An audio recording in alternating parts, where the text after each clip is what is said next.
سنك صغير يا مهندس، يعني سنك صغير عن تخطب. ما هو في اسباب اللي خلي الواحد، انا ممكن ما اقول لك ده مش مستحيل. ليه؟ لان هو في اسباب كتير لو مشينا عليها احنا ممكن نلاقي طفل قد كده بيعمل حاجات احنا مش متخيلينها. بس يقولوا لي انت كنت لا، حابب المجال الدعوي بموت اكتر. فيه. المشايخ قالوا لي مفيش مشكله تبقى صاحب المجالين، علم الابدان وعلم الاديان، عشان خاطر ابويا وامي. بس انا عايز افرحهم. صحيح الطلاب احنا داخلين شهر 4 شهر 5 تنصحهم بايه؟ انا بتكلم عشان العلم مش عشان اهداف فانيه. بص كده، ثالثه ثانوي ما تجيش تقول لابنك انت فاشل. بسم الله الرحمن الرحيم. إن الذين قالوا ربنا الله ثم استقاموا تتنزل عليهم الملائكة ألا تخافوا ولا تحزنوا وأبشروا بالجنة التي كنتم توعدون.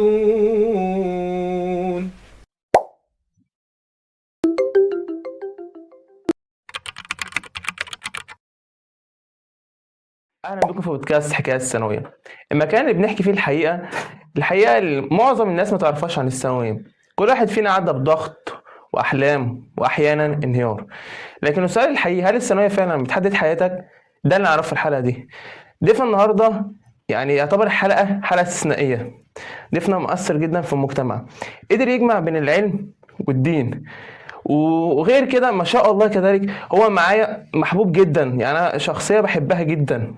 فضيفنا النهارده الدكتور معاذ وائل. ازيك يا دكتور؟ الحمد لله. عامل ايه؟ وحشني والله. يعني شكرا للمقدمه الجميله ديت. على ايه يا دكتور؟ والله ربنا يجعلنا حسن ظنك ان شاء الله. ان شاء الله يا دكتور. انت عامل صحتك عامل ايه؟ الحمد لله. اخبار كليتك عامل ايه؟ زي الفل.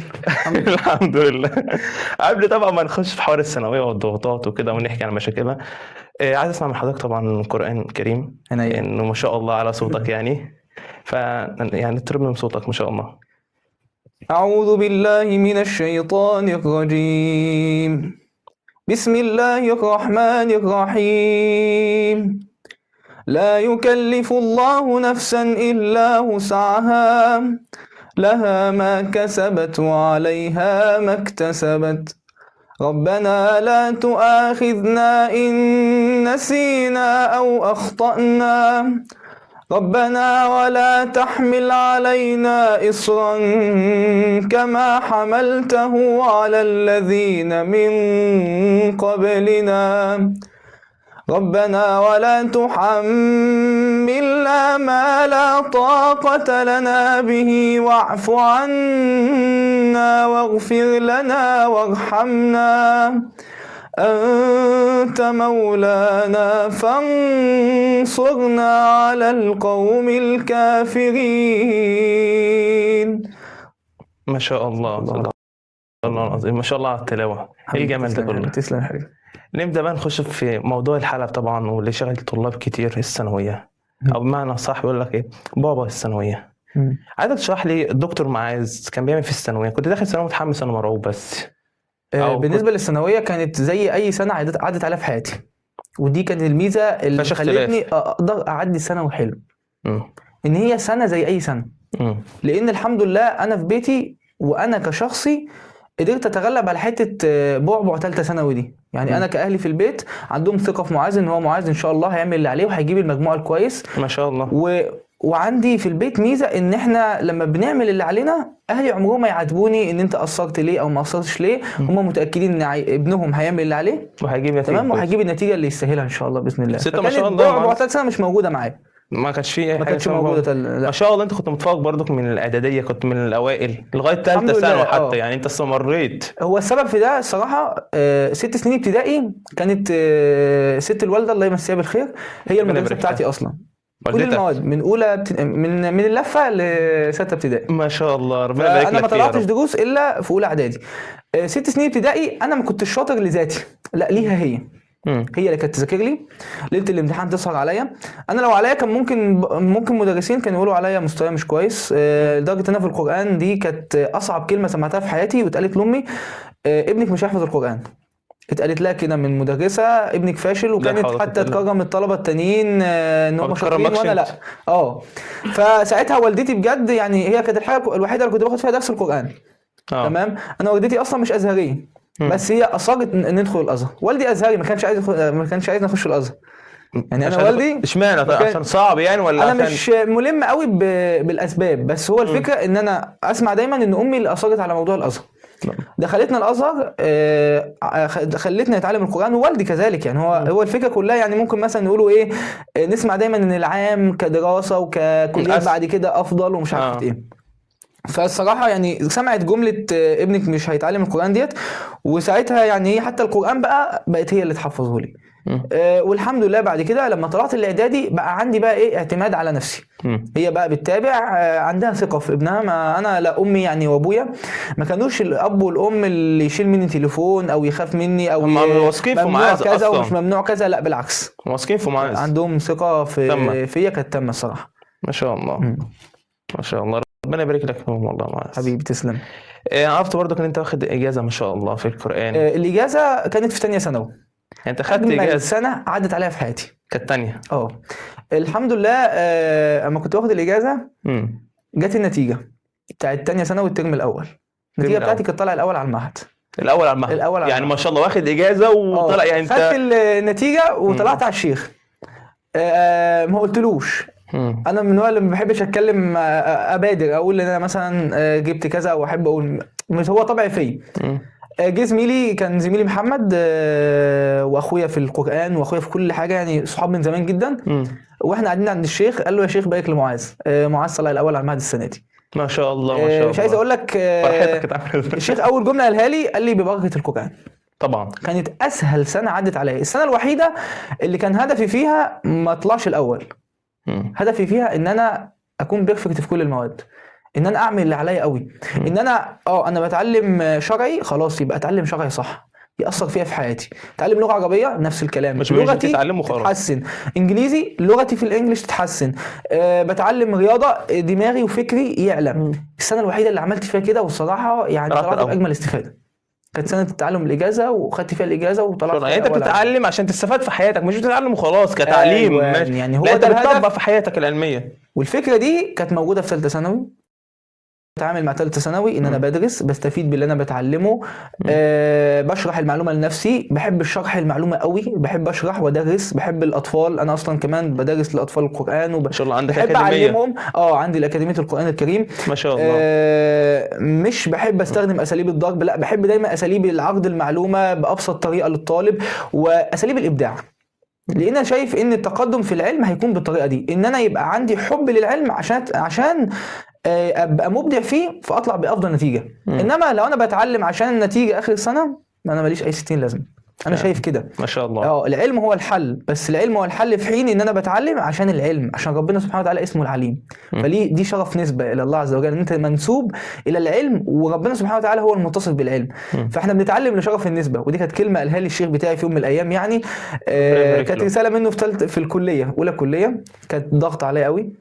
انا صدمه جديده هيت، ان انا ما كنتش عايز اخش كليه الطب اصلا، مع انك جاي مجموعه ما شاء الله. انا كنت عايز اخش كليه دينيه، هنقولها احنا جايين لها واحده واحده. شوفوا حكايه القصه دي.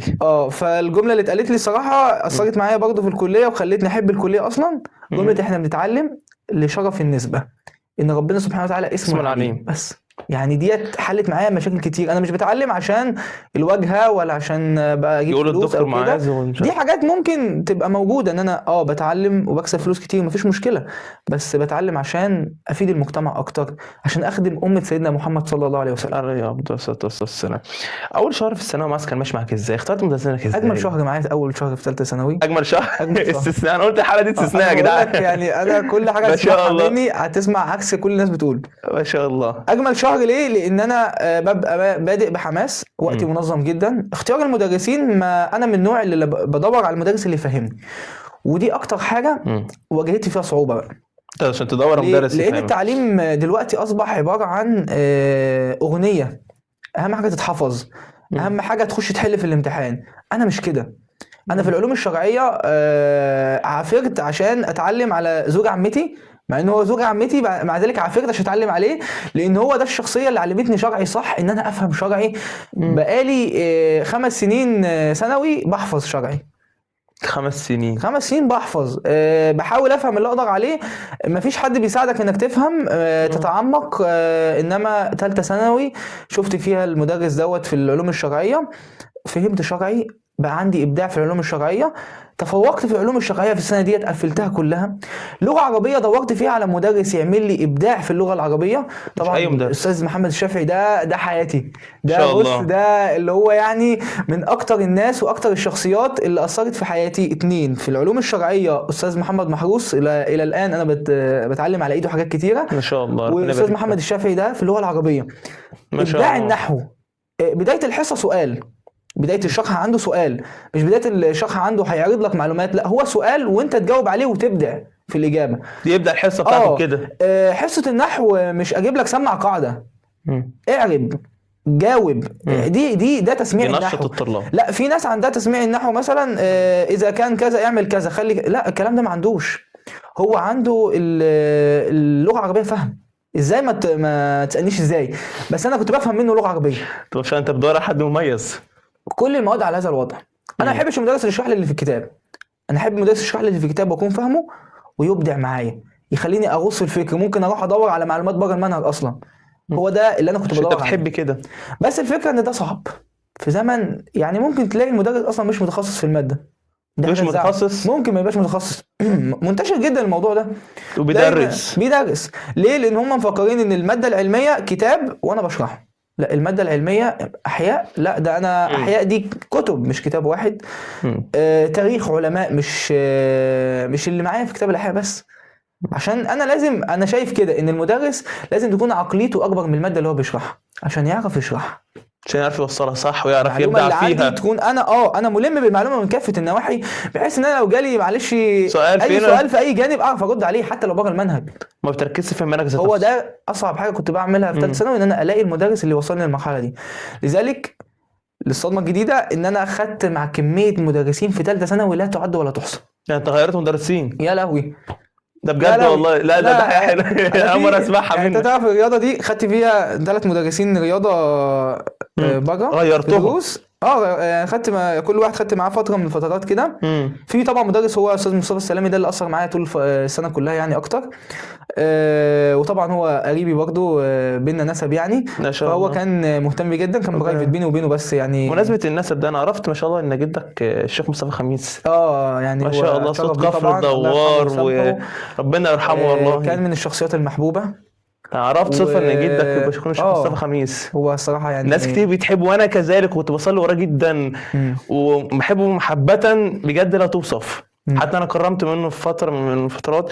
بس بجد هو كشخصيه الشيخ مصطفى، يعني عايزك تحكي لي عن شخصيته. يعني معلش هناخد دقيقتين عن الشيخ مصطفى حياتي.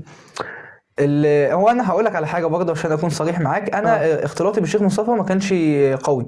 ليه؟ الشيخ مصطفى طبعا كان عنده انشغالاته طبعا بالقران والعلوم اللي هو بيدرسها للناس ما شاء الله. لكن انا ارتباطي بيه زي ارتباط كل الناس اللي بتحبه. الناس اللي بتصلي وراه بتحس بالخشوع الحقيقي.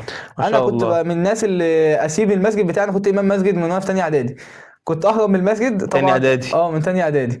الله يمسيه بالخير بقى، الشيخ لواء ده هو اللي قدمني اول خطوه يعني. انا بالذات يعني انا عندي شخصيات عدت في حياتي كده، كل شخصيه معلمه معايا سبب في نجاح في حياتي، ما بنساهمش.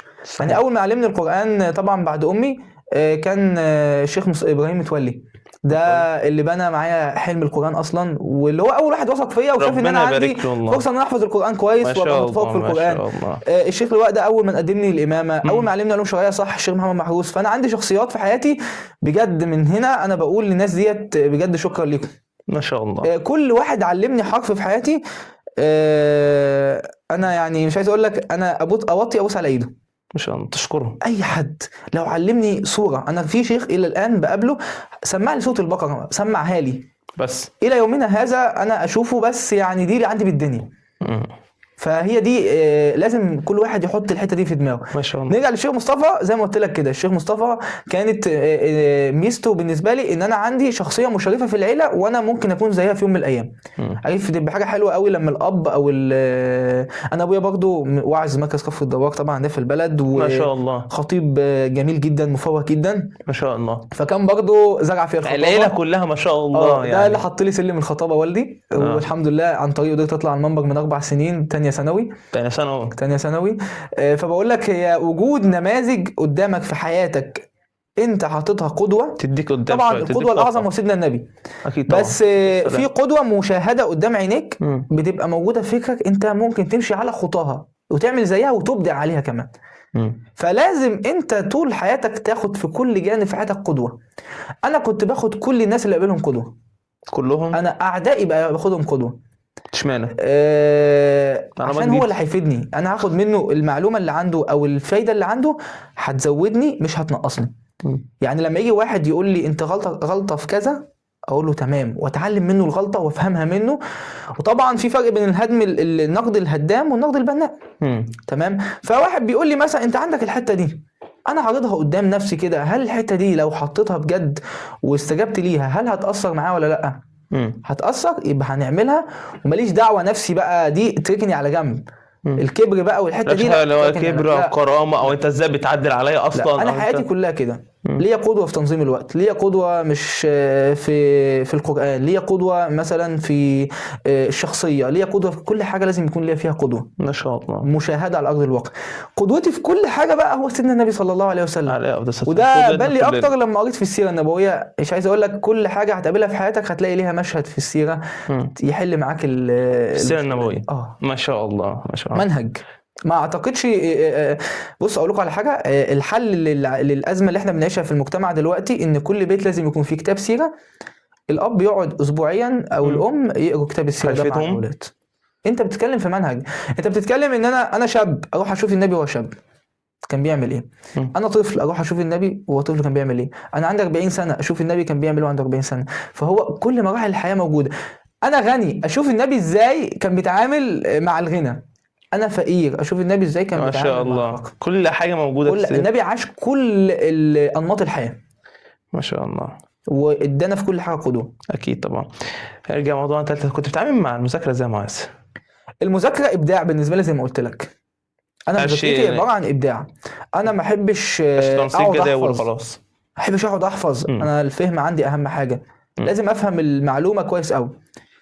الحفظ حل لي مشكلته مدرسي برضو الشيخ محمد قال لي عايز تحفظ اي معلومه التكرار على فترات. التكرار على فترات.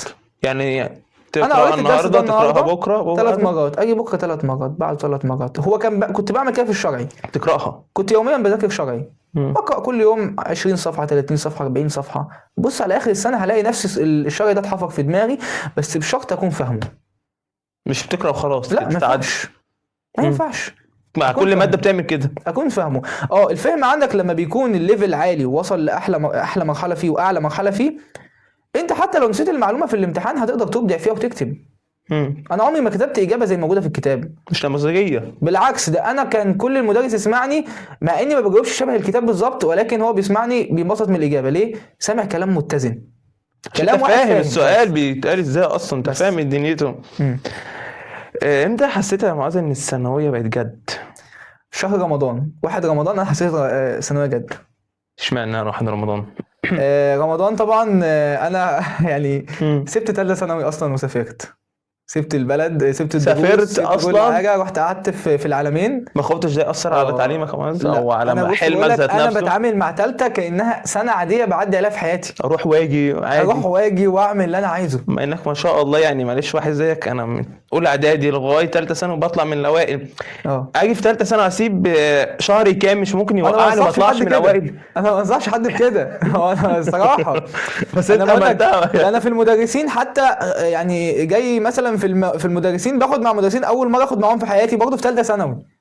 يعني ممكن مدرس ابقى متربي عليه 5 سنين، جيت في ثالثه ثانوي خدت مدرس تاني خالص. ايوه. عملت في فتره رمضان عشان تسيبها؟ فتره رمضان كانت عباده هي بالنسبه لي. كان طبعا انا كنت متولي امامه مسجد. ما شاء الله. 5 فروض. في رمضان. صلاة التراويح. مم. النهار براجع القرآن والمذاكرة، قرآن ومذاكرة. انا كنت بذاكر برضه. كنت بذاكر. مم. كنت بذاكر كويس قوي، ولميت فيه مواد كتير في رمضان. امتى حسيت ان في ضغط عليك او في حاجة عليك، الدنيا مش متظبطة اخر شهر احسن؟ في ثالث ثانوي هو كان اكبر ضغط. شهر 5. قبل كده انا بتعامل بقول لك مع ثالث ثانوي عادي. مفيش عادي. اسئلة يا جدعان النهارده. لا، الدكتور قاعد هو ما شاء الله. اخر شهر ده مش عايز اقول لك هو كان ضغط ليه بقى، لان هو العادي بتاعي ده خلاني اخر شهر في مواد لسه ما خلصتهاش، بحيث ان آخر ناس شهر. تانية ممكن تكون مخلصه قبل الامتحان ما انت عشان سبت شهر كامل. انا من النوع اللي بضغط نفسي كتير، بس من النوع اللي ممكن لو حاجه كبيره قد كده هخلصها في اليوم ده، مفيش مشكله. ما عنديش حاجه اسمها قادر مستحيل. وقعدت على طول اليوم. ما عنديش مستحيل.